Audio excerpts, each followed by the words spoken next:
시청자 여러분 안녕하십니까? JTBC 아침 뉴스입니다. 전북은 오늘 아침 6도에서 11도로 조금 쌀쌀한 날씨를 보이고 있습니다. 낮부터는 기온이 크게 오르겠습니다. 낮 최고 기온은 전주 22도 등 20도에서 23도로 어제보다 2, 3도가량 높겠습니다. 내일은 대체로 흐리겠고 기온은 하루 종일 20도를 밑돌아 오늘보다 조금 쌀쌀하겠습니다. 전주기상지청은 당분간 대체로 맑은 가운데 일교차 큰 날씨가 이어질 것으로 내다봤습니다. 농촌진흥청에 대한 국정감사가 어제 국회에서 열렸습니다. 양파 종자 개발의 성과가 미흡하고 김제 국제종자박람회가 동네 행사로 전락할 수 있다는 우려가 나왔습니다. 김철 기자입니다. 국민의당 김종회 의원은 정부가 5천억 원을 들여 종자를 개발하는 골든시드 프로젝트가 양파에서만 맥을 못 춘다고 지적했습니다. 일본 양파 종자가 70%를 점유해 매년 187억 원의 종자비가 유출된다며 국산 종자 개발의 시급성을 따졌습니다. 여러 가지 이 현안 사업 중에서 종자 문제에 대해서는 각별히 신경을 써서 성공적 결실을 내려 우리 종자 강국이 실현되어야 한다고 생각합니다. 지금까지 열심히 해도 최소는 20 내지 40%밖에 머무르지 못하고 있습니다. 이 같은 것은 저희가 아직 자원도 부족하고 저희 육성 품종이 해외와 경쟁력에서 조금 뒤지고 있기 때문에 그런. 오는 26일부터 사흘간 김제에서 열리는 제1회 국제종자박람회가 예산과 전담 인력이 부족해 동네 잔치로 전락할 우려도 제기됐습니다. 2015년 나주 국제농업박람회 83억 원, 지난해 고양 국제꽃 박람회 40억 원과 달리 김제 종자 박람회 예산은 10억 원에 전담 인력이 3명에 불과하다는 겁니다. 국제적으로 망신을 당하지 않을까 이런 생각이 앞섭니다. 농촌진흥청 직원 3명 가운데 2명이 비정규직이어서 정규직 화가 시급하다는 주장도 나왔습니다. 무려 5,267명 중 66%에 달하는 3,490단 비정규직입니다. 상시 지속적 업무는 정규직으로 전환해야 한다. 어떤 대책 세우고 있죠? 양질의 인력이 보존 수 있도록 하고 양질의 일자리가 보장될 수 있도록 검토하겠습니다. 국회 농해수위는 또 미세먼지에 따른 농산물의 피해 대응 연구가 전혀 없다며 농촌진흥청의 대책을 촉구했습니다. JTBC 뉴스 김철우입니다. 한때 군산의 관광 명소였던 금강 철새 조망대를 찾는 관광객들의 발길이 최근 뚝 끊겼습니다. 군산시는 AI와 주변에 들어선 대규모 생태시설 때문이라고 해명하고 있지만 철새에 국한된 이미지에서 벗어나지 못하면 활성화는 힘들어 보입니다. 김진형 기자입니다. 지난 2003년 문을 연 금강 철새 조망대입니다. 전국에서 가장 큰 철새 조망 시설로 조류공원과 생태체험관 등을 갖춰 지역의 관광 명소로 떠올랐습니다. 그러나 최근 4년째 방문객 수가 눈에 띄게 줄었습니다. 지난 2013년 방문객이 8만 8천 명으로 가장 많이 찾은 이후 2015년 7만 8천 명, 지난해는 6만 2천 명으로 계속 감소하고 있습니다.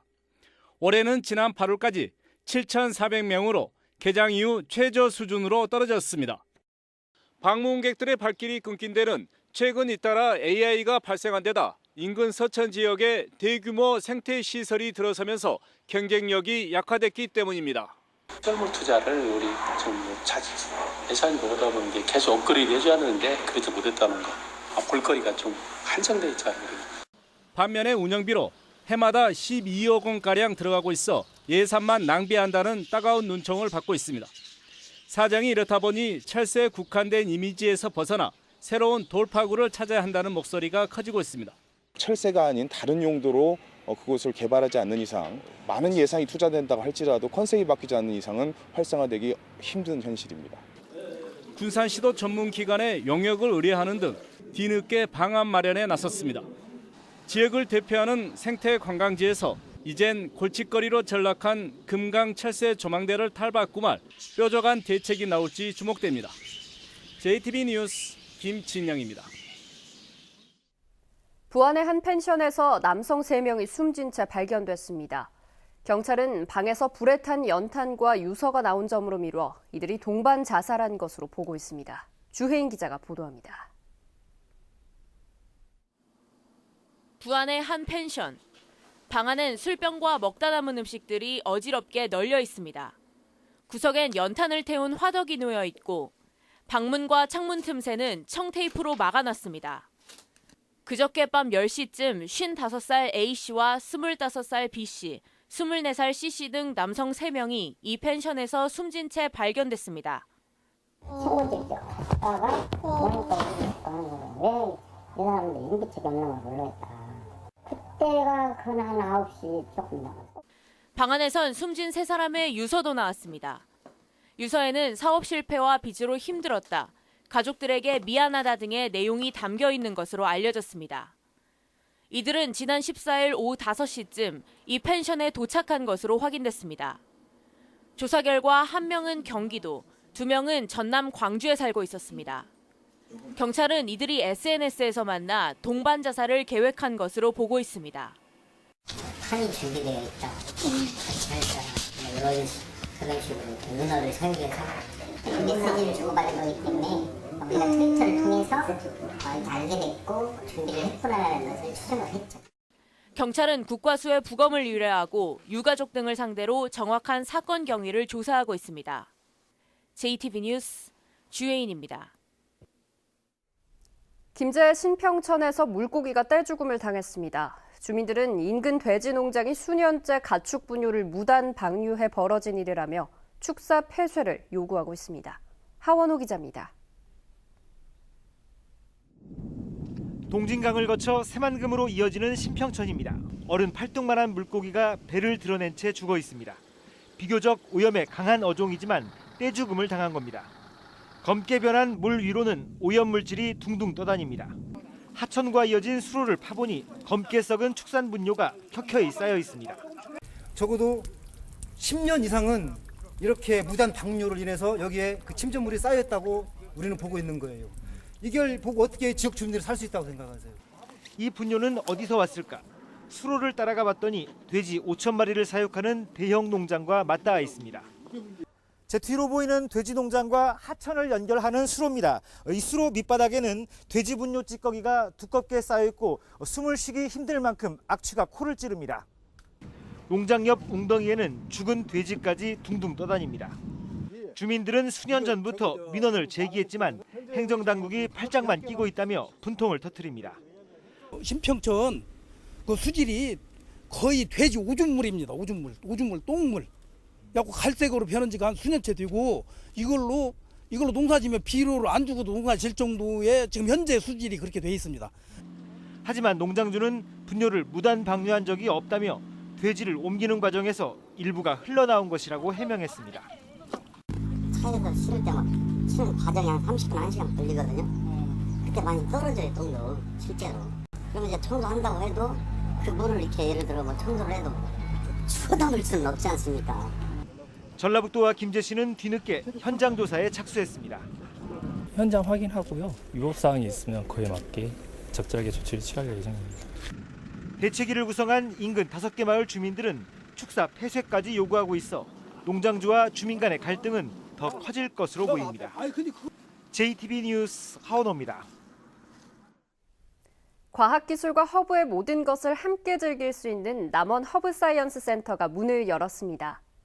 가을 여행 주간을 맞아 장수군이 관광시설 이용료를 할인합니다. 정원익 기자입니다.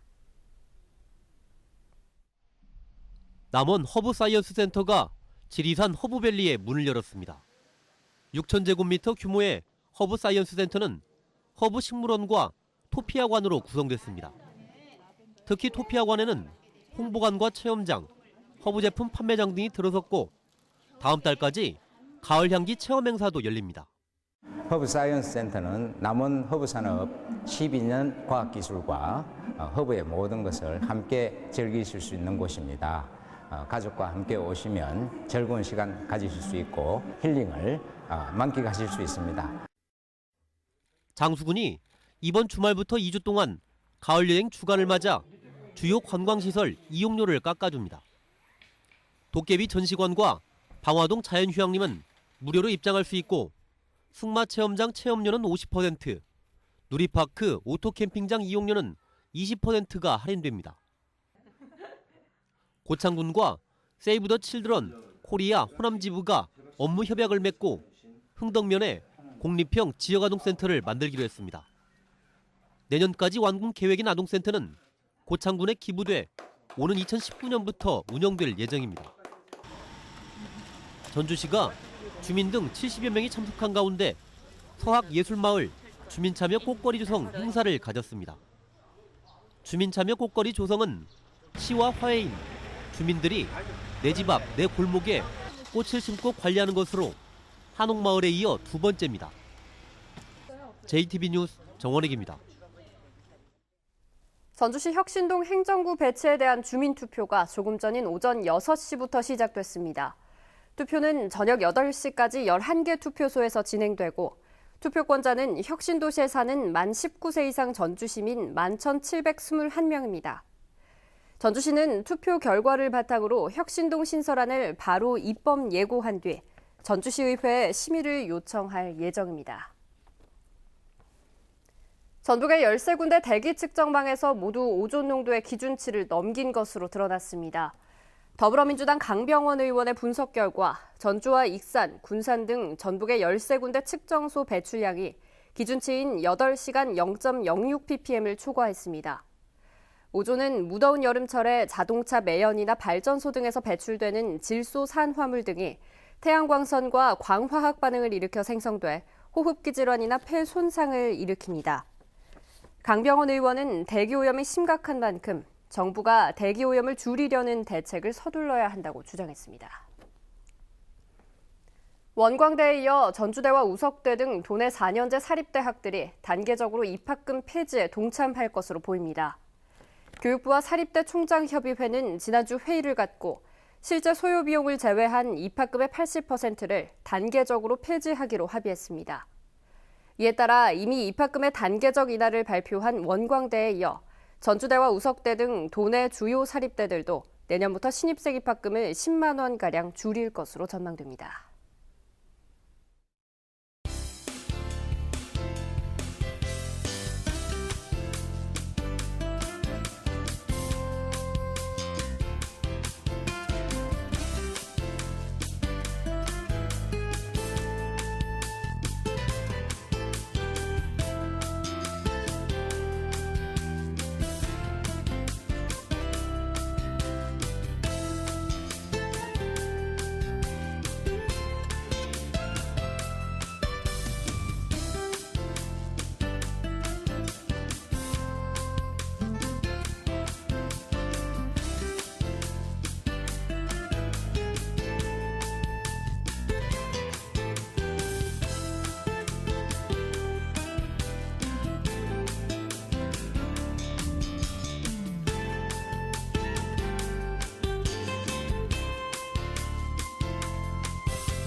JTB 아침 뉴스를 마칩니다. 함께해 주신 여러분 고맙습니다.